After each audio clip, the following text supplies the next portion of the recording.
Eto na yata yung pinakasagot sa dahilan ng pag-trade nitong si Nico Harrison sa superstar nilang si Luka Doncic sa LA Lakers. Sorry na mga pare ko dahil talagang sobrang init pa rin nga ng issue na to sa NBA community.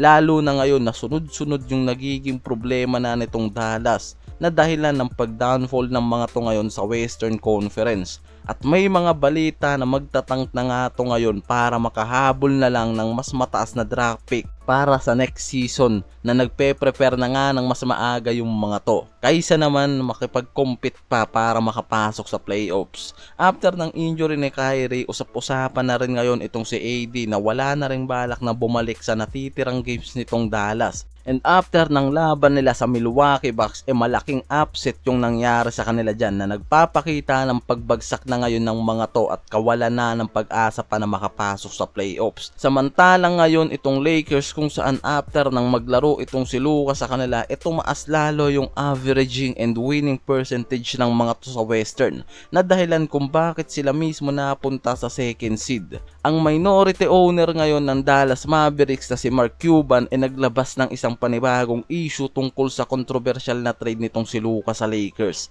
Ayon mismo sa kanya na napakalaking pagkakamali yung ginawa na to na trade ng Dallas Mavericks para ipagpalit itong si Luka. At lalo na yung kawalan ng mga to ng komunikasyon about sa trade na ginawa nila, lalo na nitong si Nico Harrison na meaning na hindi rin nito alam yung nangyaring trade na to, na mismong si Nico Harrison nga lang raw yung nagsagawa mismo ng trade para kay Luka. Na kung iisipin nga lang hindi talaga pabor itong si Mark Cuban na i-trade itong superstar nilang si Luka o bitawan, pero wala na nga rin daw talagang magagawa yung mga to dahil even na nasa minority owner pa yung posisyon nitong si Mark Cuban sa Dallas, itong si Nico Harrison pa rin ang may responsibilidad pagdating sa team roster at mga trade na nangyayari.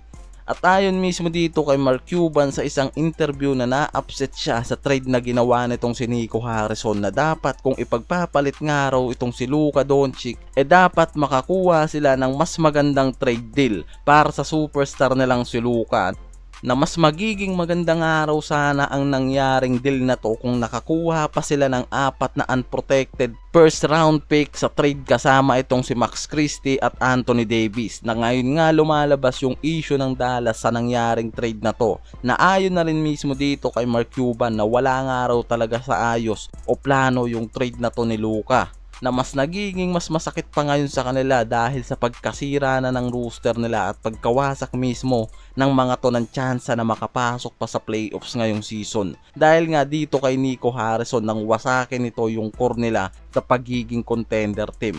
Samantalang ang mga NBA analyst at insider nakikita na mula nang matrade itong si Luka sa Lakers, nagpatuloy na yung magandang run ng mga to sa Western at tiyak na yung pagiging title contender since nang maglaro itong si Luka, at mas magandang kombinasyon yung nabibigay nito para kay Lolo Bron. Meron ngayong 8-2 win-loss record itong si Luka since nang maglaro siya sa Lakers, at tumaas lalo yung naging averaging niya from 14 points, tumaas to ng 26.8 points, 8.3 rebounds and 7.9 assists per game. Kaya literal nga raw na nakuha na nitong si Luka yung magandang rhythm niya sa team ng LA Lakers. Kaya kung iisipin, 'di ba, paniguradong nakikita ng mga GM ng Dallas ang malaking pagkakamali na ginawa nilang trade. At panigurado na nagsisisi na yung mga to dahil sa nakikita nila ngayong gandang performance nitong superstar nila. And the bad things sa ibang team na to ngayon naglalaro. Kaya panigurado ngayon pangalan daw nagsisisi na yung mga to. Lalo na itong si Nico Harrison sa ginawa niyang controversial na trade na ito. At ayon na rin mismo dito kay Mark Cuban na malaking disappointment yung nangyari ngayon sa Dallas Mavericks simula nang mawala yung superstar nilang si Luka Doncic.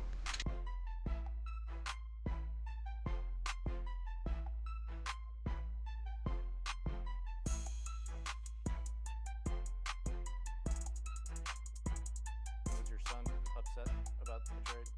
Yeah, I mean, Were you?